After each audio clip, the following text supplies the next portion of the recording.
Olá pessoal, tudo bem com vocês? Bem-vindos ao canal Sol da Meia-Noite. Eu sou Jonas Davis Duarte e estou aqui para apressar a volta de Jesus e ajudar você a se preparar para aquele momento todo especial. Vamos agora para o 12º round, mas antes vamos louvar. Devemos ao mundo anunciar as novas da salvação, que Cristo virá em breve dar o galardão.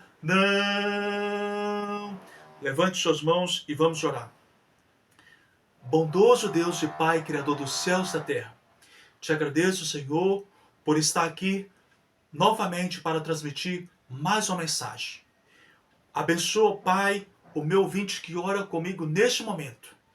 Que ele compreenda essa mensagem, seja despertado, reavivado e transformado para estar pronto para encontrar contigo. Nos abençoe, nos perdoe e nos dê a tua paz em nome de Jesus. Amém. Glória, glória, glória a Deus. Então, meus amigos, a história que vou contar para vocês agora é uma história, no mínimo, estranha. Se eu não fosse um estudioso da Bíblia, e se essa história não fosse tão rica em detalhes, convergindo aqui com as profecias bíblicas, eu não acreditaria nessa história.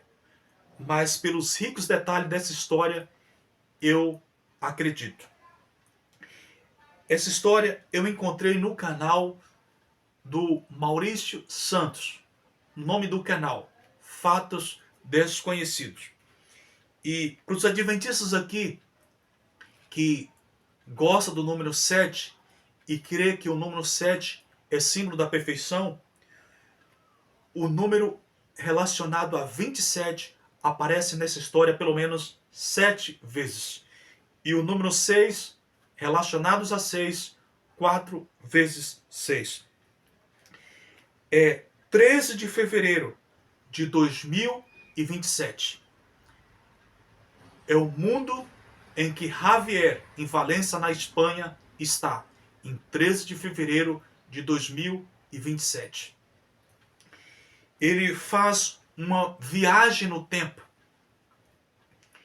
e chega em 13 de fevereiro de 2027. Ele acorda no hospital, sai para as ruas em busca de amigos, em busca de ajuda, mas ele não encontra ninguém. Nos horários que era para estar cheio, os restaurantes, shops e as praias e até mesmo os zoológicos está vazios. E para comprovar, ele filma tudo e posta nas redes sociais e interage com os seus seguidores. Que recentemente ele abriu a sua conta, mas já tem mais de 2 milhões de inscritos. Interessante é que nesse mundo que ele está, nada para no lugar. Tudo se move. Ele também vive em 2021, mas os aparelhos eletrônicos registram tudo como 2027.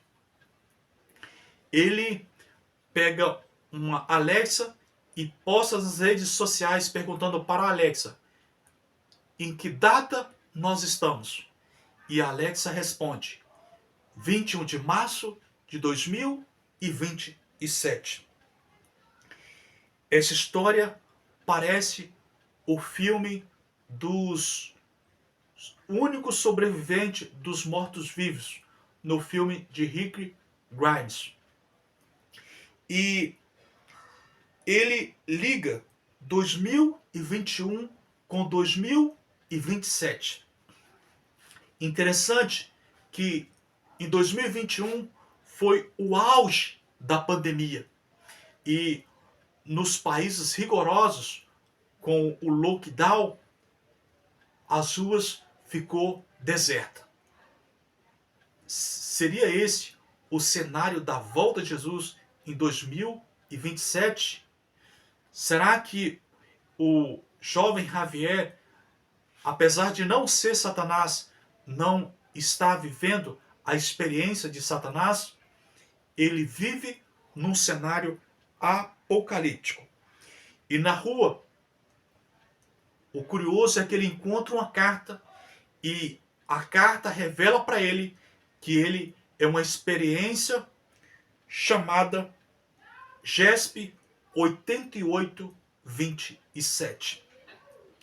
Ele, por onde passa, deixa objetos para trás, para as pessoas o encontrar e trazer ele de volta ao passado.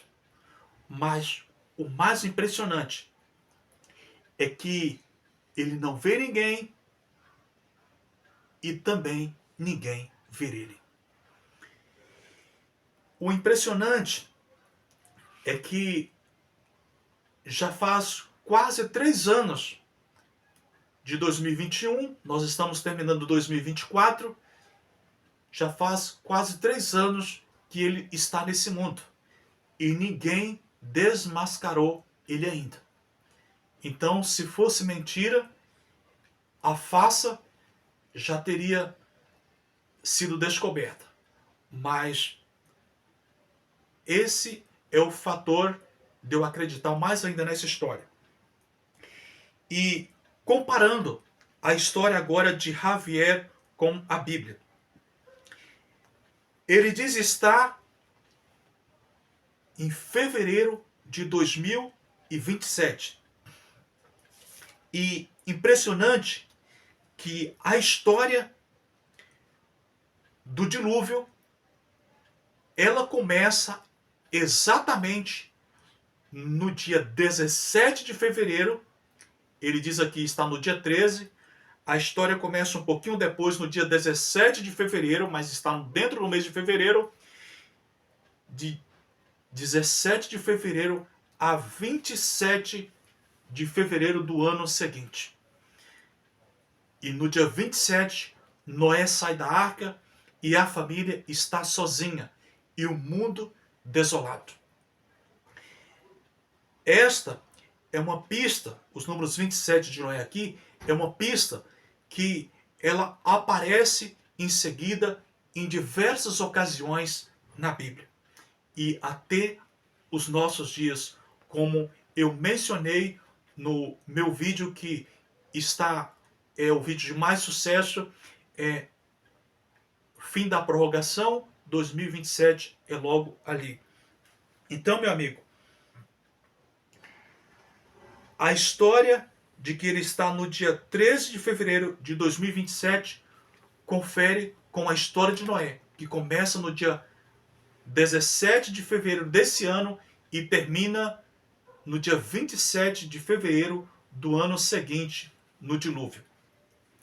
E vejamos também o que diz Gênesis capítulo 1, 2.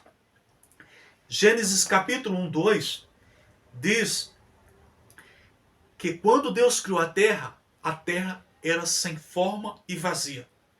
E como vai ficar a terra na volta de Jesus? Conforme Isaías 6, versículo 11, Isaías pergunta assim: até quando, Senhor? E o Senhor responde: até que seja desolada a cidade, fique sem habitantes, sem moradores e toda assolada. É o cenário que o jovem vê no futuro em que ele está. E no verso 12 do capítulo 6 de Isaías diz que a terra será desamparada. Sofrerá grande desamparo. E em seguida, esses são os versos que eu quero que você preste mais atenção. Jeremias 4, do 23 e exatamente no verso 27. Do 23 ao 27. Vamos analisar. Olhei para a terra e ei-a sem forma e vazia. Para os céus e não tinha luz. Então, Esse é o cenário do mundo apocalíptico, na volta de Jesus. Os salvos vão para o céu transformados, os ímpios morrem e Satanás fica sozinho. E ele não vê ninguém, porque ninguém existe. E ninguém vê ele, porque também ninguém está vivo. E também é trevas. Aqui diz que não haverá luz. Verso 24. Olhei para os montes e eis que tremia, e todos os outeiros estremeciam. Olhei e eis que não havia homem nenhum, e todas as aves do céu haviam fugido. Javier não vê homens. E nos zoológicos não tem animais. Ou seja, não tem homens nas ruas e nem animais nos zoológicos. Olhei e eis que a terra fértil era um deserto, e todas as cidades estavam derribadas diante do Senhor, diante do furor da sua ira. Então, quem foi na Ucrânia antes da guerra e volta lá agora depois da guerra, sabe que a Ucrânia está uma desolação e pouca coisa parou de pé. E aqui está falando que tudo será derribado no dia da ira do Senhor. Neste momento, Israel está fazendo também da Palestina uma desolação. Tudo que é alto, como os prédios, está caindo por terra. E no mesmo dia que acontece o atentado em Israel, as pessoas nem começam a conversar direito a respeito. E no Afeganistão acontece também um terremoto. E poucas casas sobram de pé e vem outro terremoto e derruba os restos das casas. As pessoas ficam umas mortas e outras desabrigadas, como aconteceu também recentemente em Marrocos. Verso 27, a segunda frase. Toda a terra será assolada, porém não a consumirei de todo. Porque quando Jesus buscar os salvos e subir para os céus, no milênio ainda sobra Satanás e sobra coisas para ser destruída após o milênio. Então, é por isso que aqui diz que a terra não será destruída totalmente na primeira vinda de Jesus. E também em Apocalipse 16 e 20 diz: todas as ilhas fugiram e os montes não foram achados. Então, o que diz o jovem? Que no mundo que ele está, tudo se move. E na volta de Jesus, nada vai parar no seu lugar. Os montes e as ilhas vão fugir da sua presença. Se os montes e as ilhas fugir da presença de Jesus, o pecador despreparado irá resistir o brilho, o poder e a glória que cobre a terra? Por isso nós precisamos nos santificar e nos preparar para esse dia. Meus amigos, recentemente, o pastor Ted Wilson, presidente mundial da Igreja Adventista Sétimo Dia, ele diz que a igreja está passando por um processo de peneiramento, de uma sacudidura. Ou seja, essa sacudidura está descrita no livro de Ellen White, Eventos Finais, capítulo 12. Assim como os terremotos está sacudindo vários países e está acontecendo um terremoto atrás do outro, muitos cristãos na igreja estão sendo sacudidos para despertar diante dos sinais da volta de Jesus que acontece na natureza. Mas outros cristãos estão dormindo mesmo diante dessa sacudidura. Como eu já mencionei, Jonas dormia enquanto o barco estava sendo sacudido. Jesus dormia enquanto o barco estava sendo sacudido. As 10 virgens próximo da volta de Jesus, diante dos sinais da volta de Jesus, as 10 virgens dormiam. Os discípulos, no momento mais turbulento que Jesus atravessava, no Getsemane, dormia. E você, diante dos sinais da volta de Jesus, você está sendo chacoalhado, está despertando com esse chacoalho, ou está dormindo, como se tivesse desmaiado, sem perceber os sinais e sem se preparar?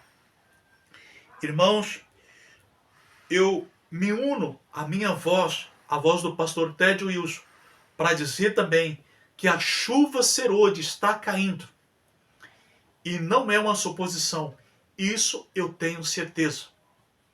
E assim como em muitas partes do mundo está acontecendo excesso de água, enchente, e em outros lugares estão secos, como o rio Eufrates está secando a Amazônia também, na igreja tem cristãos cheios da fonte da água da vida, cheios do Espírito Santo a ponto de transbordar, mas tem irmãos também que a vida está um deserto, está seca espiritualmente. E assim como os ventos, os furacões, está acontecendo em várias partes do mundo. E na história de Jonas, na história de Paulo, aconteceu o Eiro-Aquilão. Muitos cristãos vão cair da fé como o vento derruba figos verdes da figueira. Mas para outros cristãos, ele receberá o vento impetuoso da chuva serôdia, como aconteceu esse vento na vida dos discípulos quando receberam o Espírito Santo. Então, lembra do hino?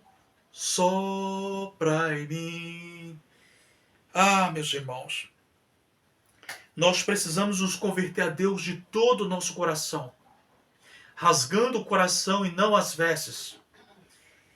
Quando Jonas levou a mensagem a Nínive, de que Nínive seria destruída, aquele povo não sabia o que era jejum. Aquele povo só sabia o que era comer desenfreadamente. Mas aquele povo, para se salvar, eles resolveram fazer um jejum de 3 dias. Seria bom que os pastores hoje fizessem um jejum de 3 dias, buscando uma experiência profunda com Deus, para convocar a igreja para fazer um jejum também de 3 dias. Porque se Deus deu poder às pessoas no passado para jejuar 3 dias, Ele também é poderoso para nos prover esse poder. E Jesus disse que muitos embaraços, Ele disse para os discípulos, muitos embaraços seriam removidos somente por meio de jejum. E vejamos a história de Moisés, que jejuou 40 dias, Elias e Jesus. Eles foram encontrados no Monte da Transfiguração, resplandecendo. Os homens que jejuaram 40 dias. Aí vemos na Bíblia jejum de 40 dias, 21 dias, 7 dias e o mínimo é 3. É o que devemos jejuar. E buscar a reforma pro saúde, como Daniel, comendo somente coisas simples.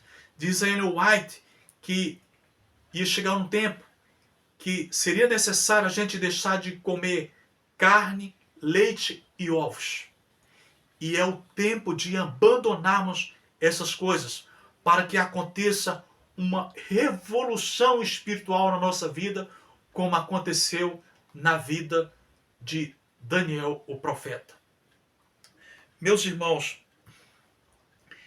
eu conto a minha história no primeiro e no segundo vídeo que você tem aí na playlist. E eu conto o chamado que Deus me deu para ser um profeta. E essas mensagens minhas têm mais peso quando eu lembro desse chamado. Não sou autorizado ainda a dizer que Jesus vem em torno de 2027, porque Jesus não me autorizou ainda a dizer isso. Mas os sinais me faz crer que Jesus vem em torno de 2027. Eu tenho alguns sonhos, muitos sonhos que eu tenho tido têm acontecido no pé da letra. Às vezes, por algumas vezes em seguida, eu chego na igreja e o sermão que eu ouço é o sermão que eu sonhei antes de ser pregado já em casa. Recentemente eu sonhei com um círculo de anjos nos céus, com trombetas na boca, prontos para tocar. E em volta desses anjos, círculos de fogo. Antes de falar aqui do último vídeo que eu gravei a semana passada sobre o sol, eu sonhei com um sol estranho no meio do céu e entendi que seria a volta de Jesus. Sinal da volta de Jesus. Comentei com o meu grupo do WhatsApp que eu compartilho a palavra de Deus. E uma menina que eu fui levar no ponto de ônibus me falou dessa mancha no sol e eu vim e pesquisei e conferi. E realmente, a mancha começou 4 vezes maior que a Terra. Um mês depois estava 10 vezes maior que a Terra. Estava só crescendo. E antes da volta de Jesus, o sinal fatal, o sinal letal da volta de Jesus é quando os poderes do céu, o sol, a lua e as estrelas que governam o céu, que governam o dia e a noite, forem abalados, forem feridos pelo anjo que diz na sexta trombeta, que diz no sexto selo, na quarta trombeta e no quarto flagelo. Essas passagens sobre o sol estão lá. Então, depois disso, Jesus volta. Então, antes de pregar sobre isso, eu havia sonhado e a menina havia também falado comigo e eu também compartilhado nas redes sociais o quarto flagelo descrito em Apocalipse. E, meus amigos, com os sinais que Deus tem me mostrado no céu, eu creio que a volta de Jesus será muito breve.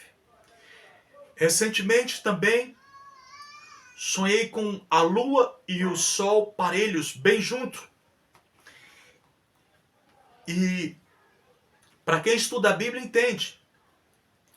José do Egito, quando sonha com o sol, a lua e as estrelas curvando diante dele, chega para o pai e conta o sonho, o pai e os irmãos, o pai reconhece de imediato que o sol representava o pai, a lua, a mãe, as estrelas, os irmãos. E em Efésios 5 e verso 22, Paulo compara ali a mulher, a igreja, e o marido a Cristo. Então, o sol também representa Cristo e a lua a igreja. Então, irmãos, o sonho que tive é da lua e do sol se encontrando. A igreja de Jesus está se unindo, está se aproximando aos poucos, mas ninguém percebe. Então, os sinais que Deus me mostra, juntamente com as coisas que eu pesquiso e descubro nas redes sociais, mostra que Jesus está às portas, juntamente com as catástrofes ambientais, com os sinais das guerras, com os furacões, com a decadência moral.